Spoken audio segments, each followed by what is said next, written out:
Welcome, welcome, welcome to our first ever interview here on the Animate Your Science channel. As you might know, presentation skills are a very central thing in any researcher's career. And that's why today I brought to you a world expert on this topic. Dr. Echo Rivera is also a dear friend. It's been for a few years by now, although we never met in person. I'm sure one day we will manage to meet in person. So Dr. Echo Rivera is an expert in presentation skills and also especially in slide design skills. And so this goes really well, goes hand in hand with everything else that we do and teach at Animate Your Science. Because if you're new to this channel, let me briefly introduce myself. I am Dr. Tullio Rossi, and I'm the founder and director at Animate Your Science. And what we do is that we are an a science communication agency that helps researchers communicate their science to the world using animation videos that are not only scientifically accurate, but also beautiful. And also we provide training on a variety of topics such as poster design skills, storytelling, animation, and more. But now, let's talk about presentation skills. Yay! Dr. Echo Rivera, please introduce yourself and tell us a little bit about how you help researchers. Yes, thank you so much for having me. Hello, Animate Your Science people. I'm so excited to be here to have a chance to just talk your ear off about presentations. Yeah, I'm the owner and founder of Creative Research Communications. And basically, it's my mission to end death by PowerPoint in scientific presentations. That's like my mission. That's my goal. And I want every single scientist out there to love creating their presentations and to love giving their presentations. And I want their audience to love it every single time. So there's my goal in a nutshell. And how I try to make that happen is through professional development. So I have basically online courses and training, and I will train scientists how to create visually engaging, effective presentations with data for just about any audience: students, peers and colleagues, the public, policymaker, all types of presentations. So yeah, that's that's basically what I do in a nutshell. Terrific. I absolutely love your mission. It will be a better world. If you achieve your mission, you will make a better world. So I totally support that. Thank you. So my next question that comes naturally. So how did you get into this? You clearly have a scientific background given by your title. So what's your story? Oh, my story. So I used to have a really big fear of public speaking. Like, I'm talking, I would throw up multiple times before a 5-minute undergraduate class presentation. Like, this fear, this anxiety was intense.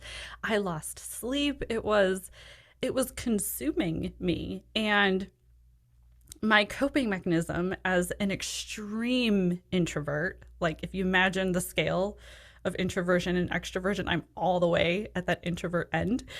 My coping mechanism was to just spend an excessive amount of time on my presentations and trying to have a really good story and just rehearsing and practicing over and over again and having really cool slides. And my and I mean it when I say coping mechanism. Like, I didn't really have a goal of actually getting better at public speaking. I was just like, I just need to get through it. And I just don't want people to look at me. Like, look at my slides, don't look at me. And I would like want to just like hide in the shadows and have them look at my slides. So that was kind of how it all started. And the weirdest thing started to happen, something I never thought would happen. People said nice things about my presentations. Like, other classmates and even the instructors and professors would say, wow, you are really good at presenting. You must be a natural, which at first I thought they were trolling me. Like, I really thought they were like, wow, she's so bad. She needs a confidence boost. Like, oh, this poor girl, you know. But I started to realize that they meant it. And I started to pay attention to what I was doing versus what other people were doing. And I had, visual slides and I told stories. And so those were sort of the two big differences compared to data dumps and walls of text in other people's presentations, both instructors and other classmates. So I was still terrified. And I made it to grad school. I'm in grad school. And it just kept happening where I would do sort of my normal effort in presentations, and professors and other classmates would give me compliments and say things like, I really wish other professors had presentations like yours. Like, if only lectures were like your presentations. And then I would go present at conferences, and I would have I'm just like a little grad student, and I would have like established faculty come up to me and say, "Wow, that was amazing." And, "Hey, you want to be part of my book chapter?" And I was like, "Okay, I'm onto something here." So, and my PhD is in community psychology, which for a lot of people who don't know it, it's basically a PhD in community-based participatory research. So I pretty much from the beginning did research with community organizations, with service providers. They were involved in the research process, and they were a big audience. So in addition to undergrads and class lectures, I was also working with community members. And I think the big defining moment for me was, after I already had my PhD, I had been working at a nonprofit research center. I was presenting to service providers, and they came up to me and said, "You are the first academic that has ever explained this in a way I actually understood and enjoyed. Like, you talk to me like a normal human being." And I loved it. And I was talking about like reliability and validity and statistics and that kind of thing. And so that was kind of, yeah, a defining moment. And pretty shortly afterwards, I quit my job as a research associate. And I just wanted every researcher to be able to do that and to present in a way where everybody enjoyed it, everybody understood it, and it actually made an impact. So, yeah, there's my path. Such a good story, and I find it so relatable because also I was not a natural at all. Like, if I go back to my first ever conference presentation during my PhD, oh my God, I had luckily the way anxiety hit me wasn't with vomit, but I had this dry mouth, sweaty hands, Mm-hmm. shaky Mm. legs, this sense of imminent death. Yes. Oh, yes. It's pretty hard to give a good presentation if you Yes. feel like you're about to die, right? Shaking, like holding notes and shaking, and can everybody hear my paper rattle? You know, and so I Mhm. remember at that conference, I of course felt really bad about my Mhm. performance, but then I looked around, and honestly, many researchers didn't give such good presentations Mhm. either. Except this one guy that gave a brilliant presentation. He told stories and communicated at an emotional level. And I realized, Mm. damn, this is the only presentation I remember. Like 2 weeks later, a Mhm. month later, I want to be like him. How can I do that? And so the first thing I did was to read a book about public speaking. And on the last Mhm. page, it said, you cannot learn public speaking by reading a book. But well, okay. Yes. Yes. But then the recommendation I found was to join an association called Toastmasters, Ah, which I did, Toastmasters. and it changed my life. Like, Yeah. literally, there's few things that had such a profound effect on my life, like this one. And I joined the university club for Toastmasters, which can be found all over the world. And in a matter of a year, just by going there for 2 hours every other week, I completely changed, and I got rid of that fear, and I realized I could actually pay attention to all the other important things that make a good presentation. And guess Yes. what? At the following conference, bang, best student presentation. Ah, Congratulations. So it Wow. really, I can really, support the idea that it's a good idea for researchers to take some training on presentation skills. So what's your take on that? Like, I'm sure you Oh, also have a pretty good idea what the level is out there, what researchers need on average. Should we train researchers a bit more on presentation skills? I mean, I want to scream. Yes. But I don't want to hurt anybody who's wearing headphones. But yeah, yeah. I mean, so Toastmasters, I I have heard such good things about it from pretty much everybody who does it, including you. Like I said, I'm super on the introvert scale, and doing Toastmasters actually sounded worse to me than just an undergrad class presentation. So I was way too scared to do Toastmasters. So I have not personally done it. But I think it is, again, I hear wonders from people who do take it. So I don't think you have to take Toastmasters if you want to be a good public speaker, but it definitely helps, and it's definitely something to consider. And I do wonder if I had done Toastmasters, maybe this whole process would have gone faster for me. So maybe maybe I would have sped things up. But I do think that just training is critical. So choosing the training that works for you, or maybe addresses the need you have the most. But yeah, presentation skills training is absolutely needed. Um, here's a secret for everybody watching. No one, no one is a natural speaker. That's not a thing that exists.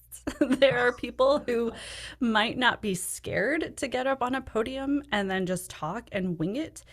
But if that's all they do, just talk and wing it, then chances are those are the people who actually seem very confusing and difficult to follow because they're kind of all over the place and not connecting the dots. The people that seem like natural speakers are those who have had training, who typically script and practice and storyboard and put a lot of effort into the preparation of their presentation. So if you want to appear like a natural speaker that is powerful and memorable, then presentation skills training is absolutely the path to get there. And I also want to say, the idea that you can't learn presentation skills from a book, I 100% agree with that, because presentations are a visual communication method, and it's a combination, it's like an interaction of your speech, your verbal component, plus the visual component, and how they work together and the timing of the two. And that's why in my training, it's online courses, it's videos, and it's not by a book, because that sort of interaction, you can't really get that from a book. You can't. You have to see it happening in real time, or in video form, to really get the interaction component, which is really what makes or breaks a presentation a lot of times. Absolutely. Not hard to believe. So, Echo, you've been training researchers for quite a few years by now. So, can you share us some success stories you've seen along the way from your students? What comes to mind? Yeah. Oh, I love this. I love success stories. And I just, every time a participant comes back to me to share one, I just live vicariously through them and I just get so excited. So, yeah, I would love to share some. I think I don't have necessarily one big one that stands out. It's more of just frequent and consistent feedback that I get from training participants, where a lot of them come into the training program. They are bored with their own presentations. They're like, they'll say things like, "I'm tired of hearing myself talk about this. I'm so bored. I'm so frustrated." And they dread giving presentations. They dread working on them. They dread giving them. And then after taking my training, they will love creating and giving presentations, because it becomes a creative outlet, and they find that they are finally able to communicate their ideas in ways that they haven't before. And so some things I hear are, you know, I've had people get standing ovations after a presentation, which is just, can you imagine? Like standing Wow. ovation. So that just like, I get goosebumps every time I think about her getting that standing ovation. Um, Another, I helped with a keynote, and she was giving it in a language that's not her first language. And so she was a little worried if she would be able to communicate clearly and if people would be able to follow along. But she did. And she even, people came up to her and said, that was so engaging and easy to understand and follow. And so that just made her day, which made my day, of course. Um, and I think maybe the one that does stand out the most is I did a group training workshop, and months after I gave it, she emailed this really nice, sort of like long story about how she's autistic and never in her life had she felt like she could communicate what she wanted to say and have people listen to her. But when she applied these strategies, she finally had that feeling. She said, I was finally, for the first time in my life, able to communicate in a very clear and concise way where people heard me. And I don't know, that one really stands out to me.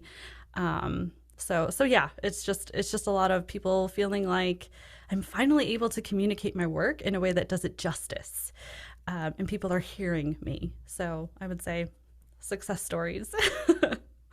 Beautiful. Yes.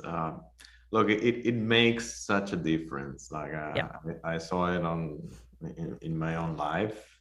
Like it was like day and night. And yeah. not only from the outside, but also internally. Like I went Hmm. from freaking out and dreading this moment and, you Hmm. know, losing sleep over it to Yep. actually enjoying it and Same. realizing that I'm actually okay at it. I mean, Hmm. maybe I'm pretty good at it. I And think you it's so are. powerful.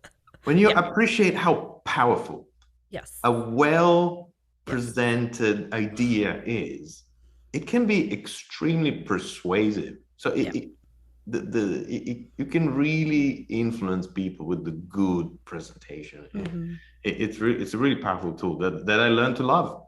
And Once I understood how powerful it is and how yep. it's done well, I Yeah. learned to love it.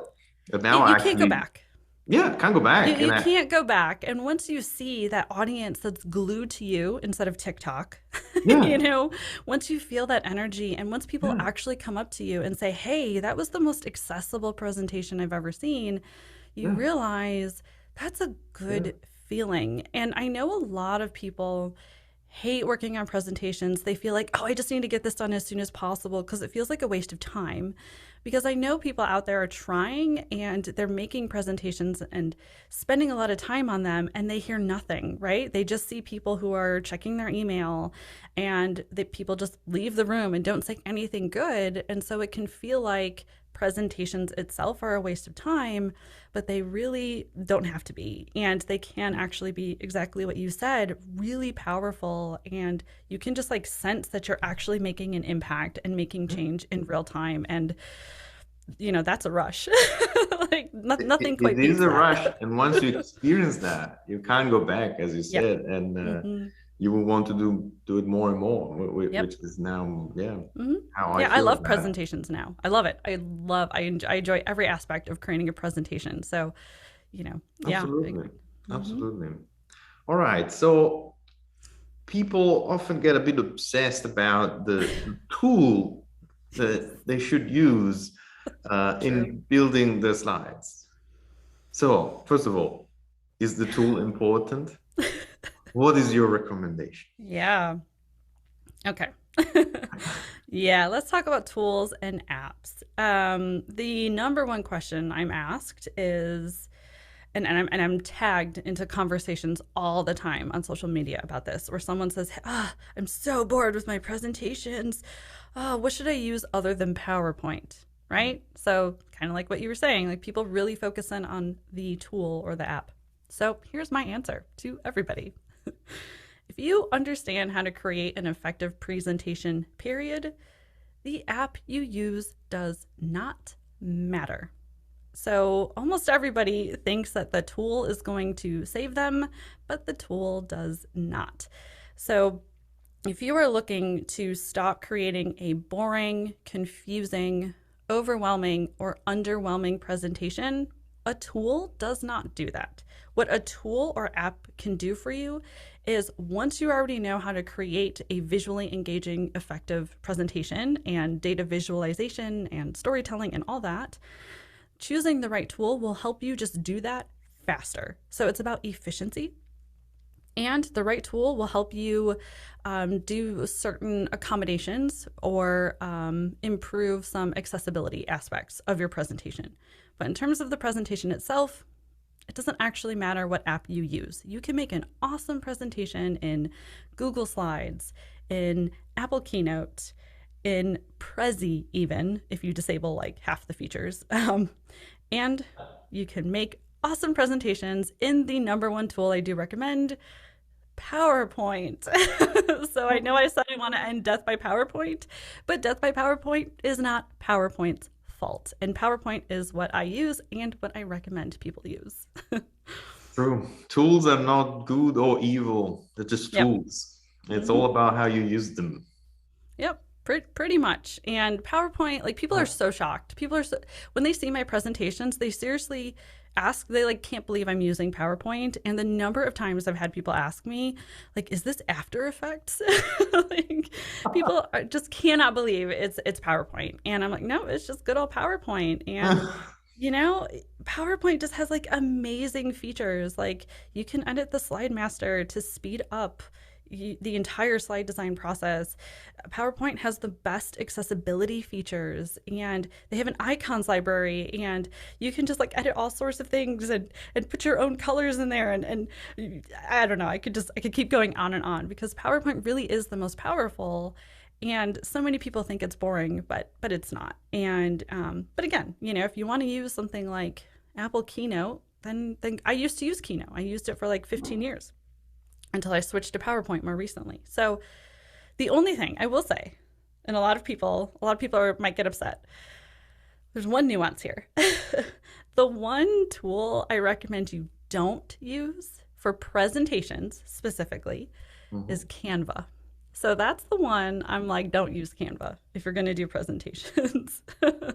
So that's it. Pretty much all the other ones, go for it. But I would use Canva for other things, just not presentations. Interesting. I had a similar experience with Apple Keynote. Mm-hmm. Um, I used to like it a lot, but then I realized that when I was going to give workshops at universities, it was always a PC. Mm-hmm. Oh, yeah. And Mm-hmm. if you show up with the keynote presentation, it just doesn't work. Then you need to Yep. export it as a PowerPoint file, but then the conversion gets Oh, that messy does and not work. you lose half of the features. So Yeah. regrettably, at some point, I said, I need Mm-hmm. to go back to PowerPoint. Yep. Mm-hmm. But honestly, I've been using PowerPoint now for a few years straight, and I'm actually totally fine with it. Yeah. The difference between the two is actually very minor. Uh, Yeah. so yeah, PowerPoint is just fine. So what do you think is your favorite PowerPoint feature? Number one. Okay. I have a favorite. I do. It's the visual library within PowerPoint. And for most people, you find it by clicking insert and icons. So it's Mhm. often called the icons library, but it's so much more than just icons. So, first of all, the icons themselves are awesome and they're just built into PowerPoint and you can insert them in your slide and you can change the color and change the size and it just works. So, if you are like, I really want to make more visual presentations, but it just takes too much time to find visuals. Nope, the icons are right there, and it's the fastest and easiest way to add some good, effective visuals to your presentations right there in PowerPoint. And again, you can design them in a way that works for your presentation's style. But if you click around in some of those tabs, you can see it's much more than icons. There's what PowerPoint calls cutout people, which is stock photos of real humans with different facial expressions and different sort of body positions. So you can walk people through a topic with photos of real people And they're cut out in the sense that there's a transparent background, which makes it so easy to fit into any slide. You don't have to worry about like the Mm. rest of the background in a photo, and it's just right there in PowerPoint. And what's kind of new is a new tab called Cartoon People. So it's like illustrations in PowerPoint. And I just found out about this not that long ago, and I have been totally geeking out over it and making a lot of slides with these cartoon people, which look like hand drawn illustrations in PowerPoint. Ooh. So, seriously, if you don't know about this icon library or visual library, whatever you want to call it, go find it in your version and use it. And if you don't have it, if your version of PowerPoint doesn't have it, get the version that does, because it makes, again, it's about making it faster and easier to design visual presentations. And that feature alone is what will really help you do that if you use PowerPoint. Oh, it's the best. Terrific. I learned something new today. I Yeah, didn't know you didn't about know this either? cartoon people feature. I'm after this, I'm gonna check it out right away. You have to. There's like, they have like blank faces and then eyes, and you like put them together and you can create your own like people. And Oh. it is a game changer, honestly. Now, if they just add ink replay to it and make it draw in real time, oh, it'll just be, there'll be no competition anymore. Yeah. Well, look, when you start pushing it, it's amazing what Hmm. PowerPoint can do. Oh, yeah. It's actually really flexible. Yeah. Okay, so we talked a fair bit about slides, and I think sometimes researchers get the priority a bit wrong Mhm. relative to the importance of the slides, which remember they're in theory a visual aid, and the importance of themselves as the presenter. And a mistake that I see very often is the researchers looking at the slides a lot to the point where they're essentially presenting like this and forgetting that there's an audience on this side. And so this Yeah. breaks the eye contact with the audience, which makes them feel neglected. And I don't know, it just feels wrong. What's your take on it? What's more important, the presenter or the slide deck? Ooh, okay. So I have a few things popping in my brain right now. I would say that the presenter and the slides are of um, almost equal importance in a way. It's more about the interaction between the presenter and the slides, um, and yeah. So I think it's almost like equal importance, but um, it is absolutely a problem for people to stare at their slides and to read their slides to the audience. And I don't know if it's that they're thinking the slides are the priority, or if it's more of things like they maybe haven't scripted and practiced the presentation. And so they are relying on the slides to be their speaker notes. So for me, a lot of times when I've seen it, it feels more like a preparation mistake rather than yeah, it just feels like more like a preparation mistake. And so the solution to that, because you don't want to do that, you don't want to just read your slides to the audience, especially if you have to turn your back to the audience. You don't want to do that. The solution to that is more scripting and practicing. And a lot of people will hear the word script and think, no, that makes me sound like a robot. And then they hear practice and they're like, no, that just takes extra time. I don't have time for that. And there's a lot of myths involved with the words script and practice in the context of a presentation.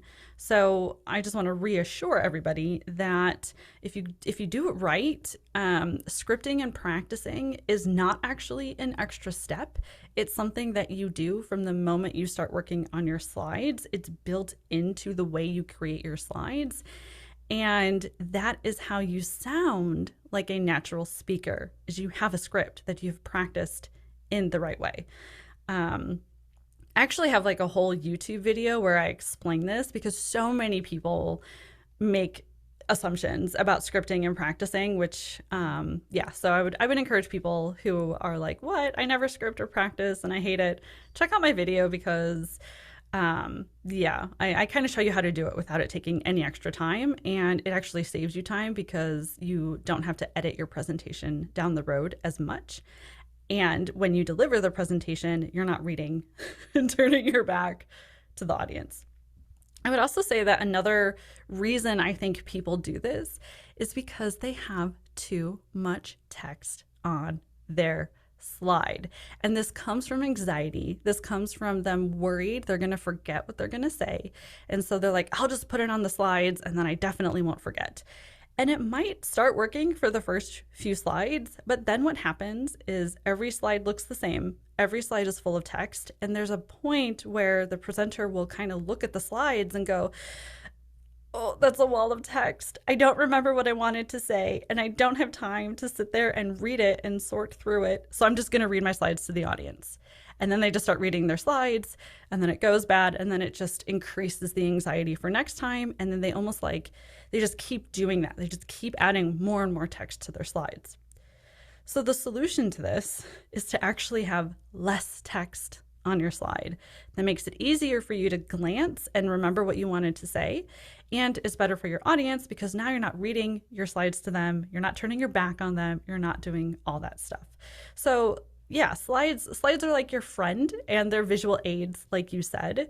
So it's just a matter of using them properly, I think. I love that less is more. Less is more. That is Trust me, also I my promise it's message. better. The same applies to scientific posters. Yes. Mm-hmm. Exactly the same mantra that I try to burn in the head of my students. Please, less If they is just more. follow that one, the posters will be so much better. Yep. Mm-hmm. Yep. It's Exactly. yeah, it's a common thing for researchers to feel that they got all this data, they got all these graphs, all these tables with these beautiful p-values that you must show, right? To prove that Yes. you're a real Yes. scientist. And that Mm-hmm. really backfires Yeah. because if you put too much, people Mm-hmm. retain less. Yep. And if Mm-hmm. they It's find it overwhelming. confusing, you lost them. They're not Yep. following you anymore. They go back to their phone and checking Instagram, Yep. Twitter, or whatever. Yes. And you lost them. So Yep. it's such Mm-hmm. an important thing. Absolutely. So Yep. you mentioned the word myth. So what do Mm-hmm. you think is the number one myth when it comes to slides or Yeah. presentations in general? Yeah. The number one myth. I think what I would say is the biggest myth out there is that a professional audience doesn't like or doesn't want visually engaging slides. I hear Mm. this all the time, especially among training participants when they start learning, like, get that text off the slide, get more visuals on there. When they start learning this, they almost have this, again, anxiety, this panic moment of, but my peers, my colleagues, other scientists want all of this text. It's going to be different and they're not going to like that. That is a huge myth. Mm. Professionals, scientists are humans, and humans like stories, humans like visuals, humans like when presentations are engaging, easy to follow, easy to understand, and easy to remember. So they like when you take a little extra time to script or storyboard, have a well organized presentation, and that you don't read your slides to them, and it's something that they can understand and remember easily. Professionals are very busy, right? We are all so busy. Scientists are extremely busy people.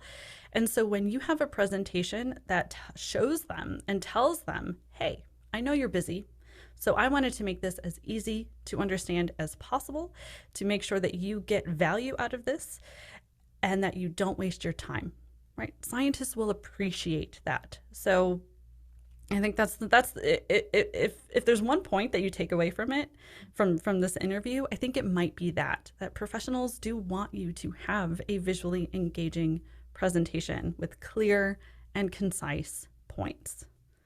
We're humans. We're humans. We're all Just human. FYI, just a Why reminder. should professionals be any different? We're all Like, human. why? And I think about this because I'm kind of like a dry humor, sarcastic person. That's just my style. But I'm like, what? Why? Like, think about it, right? Like, oh, now I have a PhD. Now all of a sudden, what, I crave walls of text and information being given to me in a confusing, overwhelming way. Like, there's Mhm. nothing about this degree or this PhD that like disables our human love for engaging stories and visuals, right? So it's like it doesn't quite make sense. People want you to be engaging. They really do. I'll tell you a funny story. So I always thought that researchers were the worst when it came to PowerPoint slide design because of all the scientific conference where I've been, and I've seen the Mm-hmm. same mistakes over and over and over again. Mm-hmm. Until one day I saw a lawyer give a Oh. PowerPoint presentation. Oh my God. If you thought researchers were text heavy and low on visuals, you Yeah. haven't seen a lawyer. Yeah, or anyone who has to share policies or laws or things like that. Mm, Because I do work with a lot of people who are involved in state or federal departments, and they have to talk about policies and yes, legal, yes. requirements all the time. So I wonder if it's similar, where, yeah, like size 8 font, entire slide is taken up with like one legal definition, and it's just, Yeah, yeah. exactly. So if there are any lawyers watching, this also applies Yes, to you. yes, it Don't does. think that because you're a lawyer, you're different. Yep. You're also a human being. Yes, also human beings, just FYI. Okay, so I'm sure you get asked a lot of questions, lots of tips. So, what's the number one question you get asked when it comes to presentation? Yeah, I think the number one question I do get is the issue of what app do I use. So, um, I think there's that, but I guess the other one that's sort of similar that I think would be helpful for people to know is a lot of people ask me, what template do I use? Like, what template do I use to Mm. make my presentation better? And again, when we look at their presentation and really roll up our sleeves and see what's going on, what they're asking without knowing that they're asking is, what template will turn my boring, confusing, overwhelming, underwhelming presentation into something amazing? So the bad news that I have to share is a template doesn't do that either. So a tool doesn't fix that, and a template does not fix that. So looking for slide design templates is a complete waste of time. And I know that's strong language, and people might go, but I speak from experience, not judgment. I used to spend hours looking for the right template for my presentation. I mean, I remember when they were like polka dot, there was like a polka dot template in PowerPoint. That one was my favorite because I thought it helped me make it more visual and add visual interest. It does not. A template is the wrong direction to go. Any design template. So that includes smart art, by the way. Smart arts are like design templates, should not be using slide templates. Just basically create your own style, choose your own fonts, choose your own colors, put it into PowerPoint, and that's your template. So I guess, what I'm hoping is I give people permission to stop spending time on something that isn't actually helping them, and trying to give you some more time back to focus on adding visuals to your presentation instead. So just stop looking for slide design templates. Just stop. Isn't it crazy that not only there's a lot of people out there searching for these templates, but also there are people making a living Yes. selling bad templates? Yeah. Oh, okay. I am so glad that you said that because I need to talk about that. So, good intentions. They have good intentions. And the problem, though, is that people who do that, people who create slide design templates and sell them, they are usually graphic designers, and they're just trying to make things with like pretty stuff on them. These are not people who specialize in instructional design, in how people learn, and information design, right? And so they don't know these things. They're just making stuff that's pretty, and they don't know that what they're actually doing is making it harder for people to see the information and understand the information because of their pretty designs. So Yeah, that's the thing too, is that people will often hear me say, don't use those templates in PowerPoint. And they go, okay, I won't. I'll go pay for them instead. And I'm like, no, now you're spending money. You shouldn't. Like, save your money, save your time. Those do not help. They make your presentation worse. They really do. I'm sorry. I'm sorry. But it's It's true. true. I It's remember when true. I started my journey in business, I wanted to put together a pitch deck. And Mm-hmm. so I had a look for what was out there for pitch deck Mm-hmm. templates because I had never put one together before. Mm-hmm. And I noticed the same thing that Mm-hmm. they're aesthetically beautiful because made by graphic designers, but Yes. they get so many other things wrong. They're too dense, the font is tiny, and so So small. they become more like something you will flick on a tablet, having it this far from your face rather than something you will Yep. see Yep. on a wall, Yep. projected on a wall. Yep. So yeah, 100%. yeah, don't fall in that trap. Don't. Don't use those templates because they're really not effective. They're not. Okay, Mm-hmm. so if that's the question you get asked the most, what is one question you wish people asked you, but they don't Yeah. often Yeah. enough? Yes. I wish people asked me or themselves, is my presentation accessible? If not, how do I make it more accessible? Mm. So I wish more people cared about accessibility in scientific presentations. And I wish more people asked about, I guess it's not necessarily that they don't care. I think, again, it might just be that they're not asking the question. And I just wish that they asked about more, a diverse range of people who need accessibility. So what I mean by that is, here's the backstory, I guess. Is, again, when people are in my training and they start learning that they should not have walls of text anymore, that they should use less text and more visuals, a lot of defense mechanisms come into play, and humans, we don't like to change, right? We're not very good at change, especially when something is our habit. And so we Mhm. do a lot of work, whether we want to or not, whether we know it or not, to sort of like, no, no, no, actually, let's keep things the way they are, right? Our brains do that for us. Thanks, brain. Very helpful. And so, people come up with a lot of different reasons why, they actually want to keep their presentations text heavy and boring and all that. One of those is, well, my professional audience wants me to be boring, right? So we've already tackled that one. But another one that's starting to become more common is people will say, well, if I don't have walls of text anymore, how is this going to be accessible? And that one shocks me a lot because I'm just going to tell you, walls of text are the most inaccessible ways to present information. Having a visually engaging, well practiced, storyboarded, effective presentation is more accessible. And I think sometimes what people do is they might think, well, a wall of text, that's good for people who are blind so that their screen reader can read it. Therefore, I am accessible. I have created an accessible presentation, right? Like when I ask questions, that's typically where we end up is screen readers.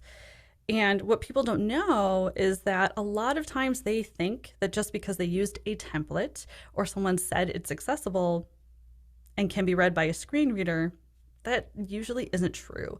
And a lot of times people will make a wall of text presentation that can't be read by a screen reader either.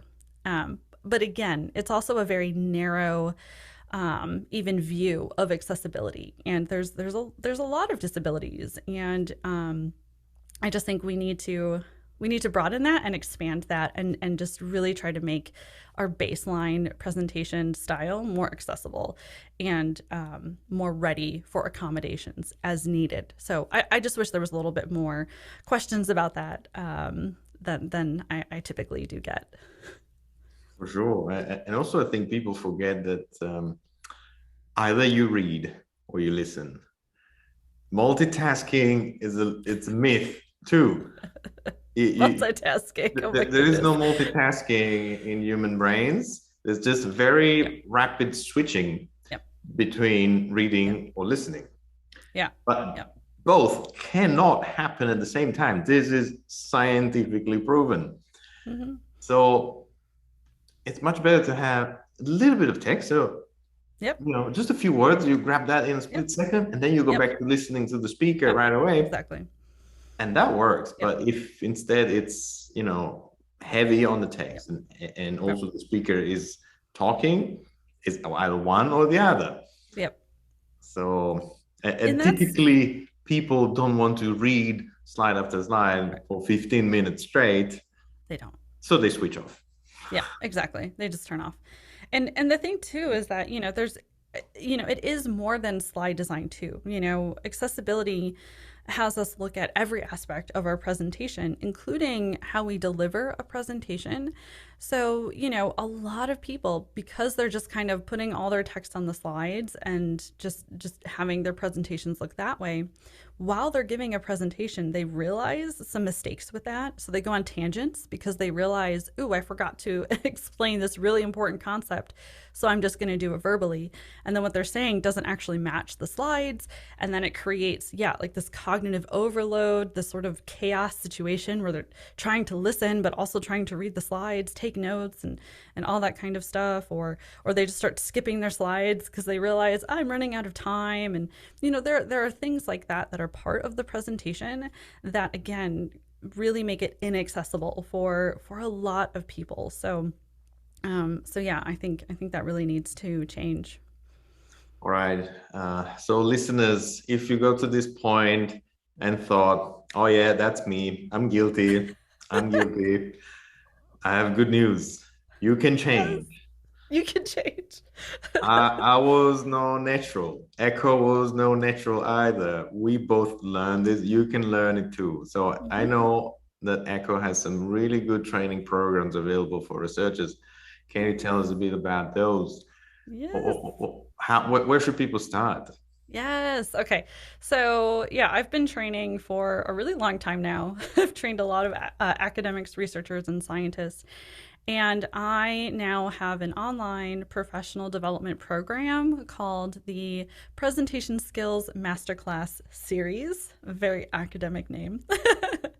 And it's right now it's a series of 4 online courses, which are about a full day workshop each. And it kind of walks researchers through this process of a little bit of unlearning some of these bad habits and sort of recognizing some of the problems with the current way we present.